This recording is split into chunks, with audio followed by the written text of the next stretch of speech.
أبهل خلولو حدقة مالتي كنقربكم أكلن ذا حدقة زي جمعة سلام كمي يقنيهم على سلامي إكزابير مسكن حفتكم سوزيين قاعدة حنمت أخون كلكم يدلي مالتي سلام سنة ببزلكم وكلكم نتمنه لما عدت ما بحدش فيديو تراخينا لنا حدش تخونكم كم تلمود سبسكرايب بمقبار أبارتا تعوني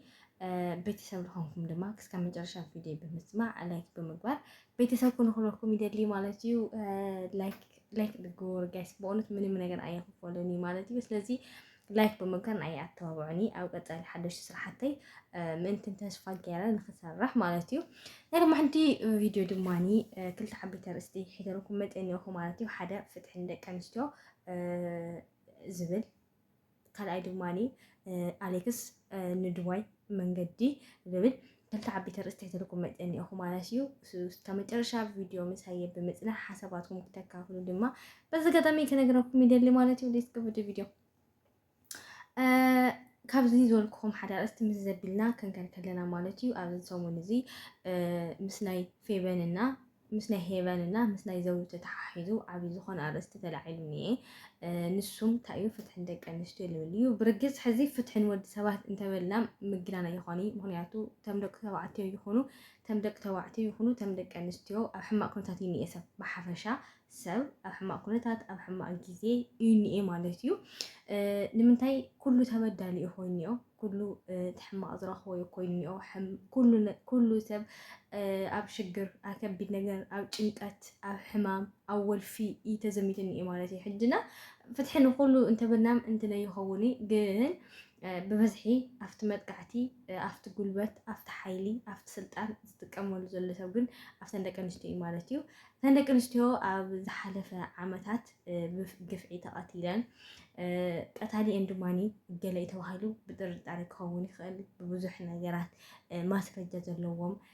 ክኸውን ይኽእል ብዝተፈላለየ ብቻ እሳቶም ገበነኛ ከም ዝኾኑ ብመርትዖ ተታሒዙ ኣብ ሕጊ ቀሪቦም ማለት እዩ ኣብ ሕጊ ቀሪቦም ድማኒ እቲ ጉዳይ ከም ዝዋዕልዎ ማስረጃታት ስለ ዝተረኸበ ንሕልፈት ልክዖም ንሞት መቕፃዕቲ ንብዙሕ ነገራት ተፈሪድሎም ነይሩ ማለት እዩ ሕጂ ድማ ቅድሚ ሳልሳይ መዓልቲ ራብዓይ መዓልቲ የቢሉ ኣብ ሰሙን እዚ እቲ ጉዳይ ትክክል ከም ዘይኮነ እሳቶም ድማ ክወፁ ከም ዘኒኦም ዝብል ሓድሽ ውሳኔ ተወሲኑ ማለት እዩ ሕሰብዎ ጋይስ ሓንቲ ጓል ኣንስተይቲ ምናልባት ተወቂዓ ወይ ዝኾነ ነገር በፂሕዋ እሞ ብዕርቂ ድዩ ወይ ብሓገዝ ድዩ ወይ ድማ ከምቲ ናይ ቀደም ሓደ ወዲ ተባዕታይ ንጓል ኣንስተይቲ ዓሚፆም መጠቕለላ ዝበሃል ነገር ነበረ ድዩ ምናምን ኣይኮነን እዛ ሰብ እዚኣ ብመኪና ተጎቲታ እያ ተቐቲላ እዛ ሰብ እዚኣ ፈትዮም ደልዮም ፈቂዶም እዮም ቀቲሎማ እዛ ሰብ እዚኣ ክነብር እናተገባኣ መንእሰይ ክነሳ ብዙሕ ትምኒትን ብዙሕ ነገራትን ንወለዳን ክትከውን እናተመነየት ንሓሰበት ናሃለወት እዞም ሰባት እዚኦም ንክትጠፍእ ገይሮማ ማለት እዩ ዘውዱ ካፍተን ኣብ ትግራይ ዝተቐተላ ብጉልበት ብሓይሊ ብዓመፅ ደቂ ኣንስትዮ ሓንቲ እያ ማለት እዩ ናይ ዘውዲ ዝቐተልዋ እንታይ ዝበሃል ወለዱ ንዕኡ ሰበስልጣን እዮም ሰበስልጣን ጥራሕ ዘይኮነስ ጀነራላት እዮም ማለት እዩ ኣብዚ ሕጂ ሰዓት እንድሕር ዳሪኹም ኮይንኩም ሓደ ሰብ ዝኾነ ነገር እንድሕር ፈፂሙ ዋላ ሞባይል እንድሕር ሰሪቑ ወይ ድማ ዝኾነ ቃል እንድሕር ተናጊሩ ብደንቢ ኣብ ቴሌቪዥን መፂኡ እንታይ ከም ዝገበረ ከመይ ከም ዝነበረ ትኸይዲ ኣበይ ዓዱ ኣበይ ገዝኡ ምናምን እንዳለ ኩሉ ይቅዳሕ ናይዞም ሰባት እዚኦም ግን ኣይኮነን ቤተሰቡን ዓሌቱን ኣዝማዱን ኣሰራርሑን መልክዖም እውን ኣይተረኣየን ፕላስ ድማኒ ብዝኾነ ይኹን ናይ ቴሌቪዥን መስኮቱ ኣይተረኣዩ ማለት እዩ ስለዚ በቃ ሰበስልጣን እንድሕር ኮይኖም ስድራኻ ዝኾነ ነገር ናይ መንግስቲ ተተሓሓዝ ነገር እንዳዳ ኮይኖም ስድራኻ ቤተሰብካ ያዕርኽትኻ ፍትሒ የለን ማለት እዩ ፍትሒ የለን ወላ ናይ ሄቨን ከምኡ እኒአ ሕጂ ናይ ሄቨን እቲ ጉዳይ ንሱ ተጣሪዩ ከም ዝወዓለ ብማስረጃ ብዙሕ ነገራት ተረኺብዋ ክንሳ ሕጂ ድማ ንኽወፅእ ይተኣዝዙ እኒአ ከምኣተን ዝላ ድማ ብዙሓት ደቂ ኣንስትዮን ከምኡ ዓይነት ኣሰራርሓ ኣፈፃፅማ ይካየደልናና ስለዚ እዝታት ነገራት ጠጠው ክብል ሰላም ፍቕሪ ምትሕግጋዝ ምትሕልላይ ይህን ምባሃል ጎይታይ ቤቴ ምባል ከሁሉ ናይ ኩሉ ግዜ ትምኒቴ ናይ ኩሉ ግዜ ተስፋዩ ማለት እዩ ብምቕታል ልመጽእ ህይወት ልመጽእ ፍታሕ ነገር የለን ጽባሕ ካሊ መዓልቲ ለይቕየር ነገር የለን ዘይስተኻኸል ነገር የለን ምናልባት ጊዜያዊ ሰብ ክሕርቀና ይኽእል ምናልባት ጊዜያዊ ሰብ ከበሳጭና ይኽእል ጽባሕ ንጎ ግን እቲ ጉዳይ ንዙ ዲኻ ከምዚ ዓይነት ቅልሕ ተመልስ ኩሉ ንዙ ቃልዲ ከምዚ ዓይነት ስምዒት ሰምዐኒ ምናምን ኢልና ክስካብ ንጣዓስ ብዙሕ ነገራት ክስካብ ነስተኻኸል ኢና ንኸውንና መጻኢና ተዘይነባላሽው መጻኢና ኣብ ሕማቕ ነገራት ተዘይነውድቕ ጽቡቕ መሲሉ ይስምዐኒ ማለት እዩ ካልኣይ ብዙሕ ሰብ ፍትሕ ደቂ ኣንስትዮ ትባሲ ደቂ ተባዕትዮ ለሲ ፍትሒ ይግብኦም እንድዩ ምናምን ድዩ ብዙሕ ሓሳባት ይሰምዕ እየ ማለት እዩ ባይ ዘ ወይ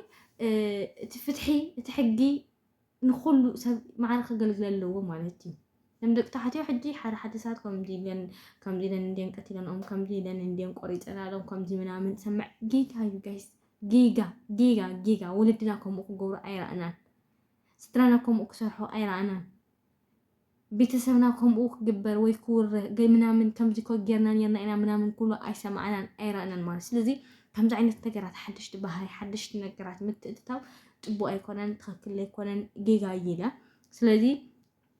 ግን እተን ደቂ ኣንስትዮ ብሓይሊ ብጉልበት ስለዝጥቃዕ ኣለዋ ስለዝበዝሓ ኣለዋ ፍትሒ ስለዝረኽባ ኣለዋ ዳእይንተን ደቂ ኣንስትዮ ተኮር ገይረን ዘብላ እምበር እቶም ደቂ ተባዕትዮ ዝዕመፁ እንድዩ ሓደ ነገራት ዝግበሩ ደስ ይብለና ወይ ንፈቲ ኢና ወይ ከምኡ ዓይነት ነገራት ክትኮኑ ከለኹም ባታ ይስምዐና ማለት ኣይኮነን በዚ ኣጋጣሚ ማለት እዩ እና ስለዚ ኩላህና ሃሽታግ እዚ ክንጥቀመሉ እኒአና ኩላህና ፍትሕና ክንብል እኒአና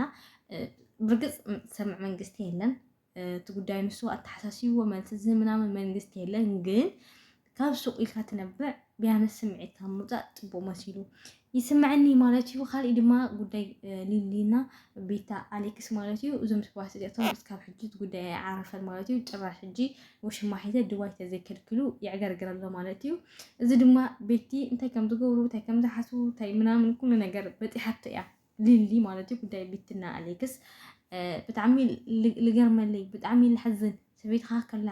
እሞ ዝወለደልካ ሰበይቲ ከላ ኣብ ገዛኻ ምስ ውሽማ ንድዋይ ተዘይከድኩ ንድዋይ ክንከይድ ኢና ዝብልክዮ ይኹን ሰተሰምሃለ ይኹን ምናምን ዝዓይነቱ ቃላት ምንጋር ጽቡቕ ምስሊ ይስምዐንን እንታይ ልበሃል ቀሺስያ ዝወለ እምበር ዝገበሮ ይስራሕ እዩ ሓደ ሰባት ዝገብርዎ ስራሕቲ ሓደ ሰባት ልናገርዎ ነገራት ተዘይንጥቀመሉ ጽቡቕ ምስሊ ይስምዐኒ ማለት እዩ ምክንያቱ እሶም ብዝገበርዎ ብዝገበርና እቲ ግብረ መልሲ ኣብ ሂወትና ወይ ድማ ኣብ ውሽጥና ኣብ ጓዳና ለለ ሰብ ዓይነት ግብረ መልሲ ሂበና ከም ሊሊ ኩሉ ግዜ ከመላለስ ምሳና ወይሲ ኦኬ ከምዚ ዓይነት ሰብ ዲኻ ኢሉ ቀይሕ መስመር ክሕንጥጠልና ይልኽእል ልብል ብዙሕ ነገር ተኮር ጌርና እንተነብል ጽቡቕ መሲሉ ይስምዐኒ ማለት እዩ ሓደ ሰባት ናይ ገለ ሞዴል ይኮን ገለ የልኽተሎ ገለ ልገብሮ እየ ልገብር ምናምን ዝብሉ ሰባት ስለለለዎ እስታት ነገራት ብዝተኻእልና መጠን ክንጥንቀቕኒ ኢለ ዝሓስብ ካልኣይ ነገር ናይ ኩሉ ግዜ ዝብሎ ነገራት እዩ ማለት እዩ ምናልባት መጀመርታኻ ክትራራራ ትኽእል ሂልሚን ክትበሃል ትኽእል እቲ ሂወት ግን ካልእ እዩ እቲ ሓዳር ካልእ እዩ እቲ ምንባር ካልእ እዩ እቲ ምንባር ካልእ እዩ ጋይስ ስለዚ ንዕኡ ክትቃለሶ ሰላማዊ ንክትገብር ጽቡቕ ነገር ንክህልወካ ገዛኻ ጓዳኻ ንክተበርክት ኢካ ክትፅዕር ዘለካ እምበር ካብ ሰበይቲ ናብ ሰበይቲ ምቅያር ተስፋ ለለዎ ቁም ነገር ለለዎ መሲሉ ኣይስምዐኒ ማለት እዩ ደግሞ ሓንቲ ቪድዮ እትመስል ነይራ ጋይስ እስካብ መጨረሻ ቪድዮ ምሳዬ ልጠናሕኹም ላይክ ምግባር ኣይትረስዑን ኩለኩም ይደሊ ሰሰናይ ንዓኹም